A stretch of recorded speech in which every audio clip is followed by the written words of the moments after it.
Today, Kenya experienced an unprecedented attack on its democracy, rule of law, and the integrity of its constitutional institutions.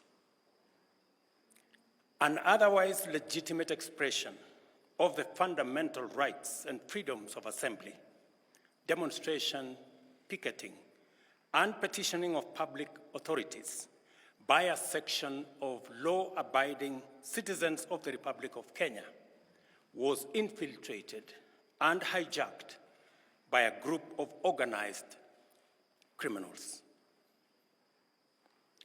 Most regrettably, today's attack on Kenya's constitutional order has resulted in the loss of lives, also destruction of property and desecration of institutions and emblems of our sovereignty. Today's events mark a critical turning point on how we respond to grave threats to our national security.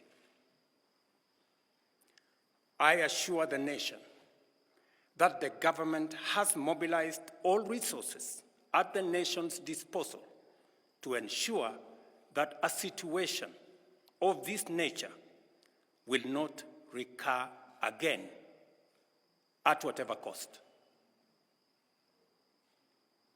I thank our security officers who were on duty today for applying themselves to the best of their abilities in the defense of Kenya and its people. Accordingly, I have directed all the organs of our national security to deploy measures to thwart any attempt by dangerous criminals to undermine the security and stability of our country. As the people of Kenya go to bed tonight, I give you my assurance that your security, that of your families, and property remains my utmost priority.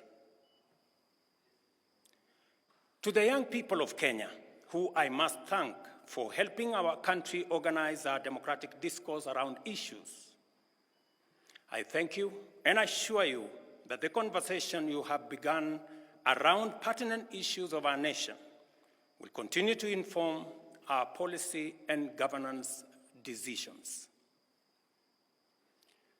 As I promised on Sunday, this conversation will not be in vain.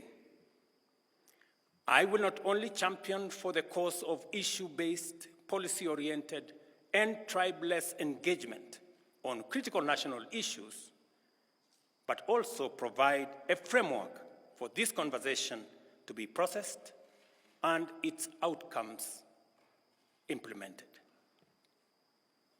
However, our national conversation on any subject matter must be conducted in a manner that respects and honors the foundational values upon which our nation is established, namely constitutionalism, the rule of law, and respect for institutions.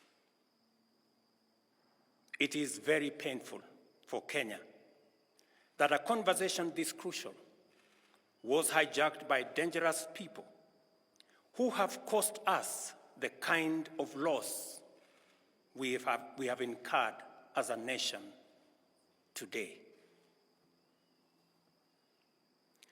It is possible that the criminals who rained terror on innocent people and attempted to challenge our law enforcement deployments are still determined to continue with their dangerous behavior. I assure the nation of the government's determination to fulfill its constitutional duty of protecting the people of Kenya against all forms of harm.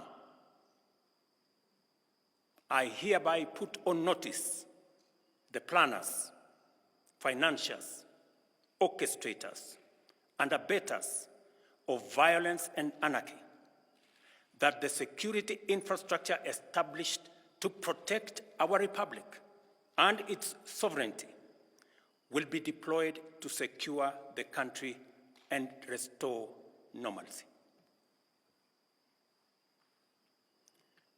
It is not in order or even conceivable that criminals pretending to be peaceful protesters can rain terror against the people, their elected representatives, and the institutions established under our Constitution, and expect to go scot-free.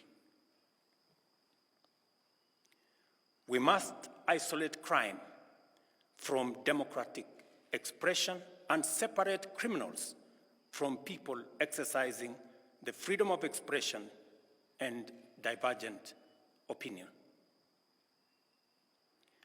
I shall continue to lead a government that is fully committed to maintaining the integrity of our state, promoting the unity of our nation, and enhancing the peace and security of all citizens and their livelihoods.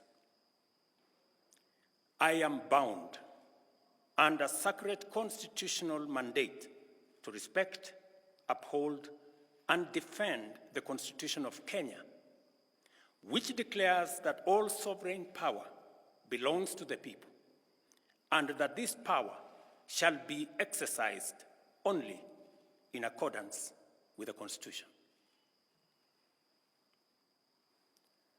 The government will therefore uphold its constitutional mandate to secure our nation and its development, and shall treat every threat to national security and the integrity of our state as an existential danger to our republic. Accordingly, I assure Kenyans that we shall provide a full, effective, and expeditious response to today's treasonous events. Thank you.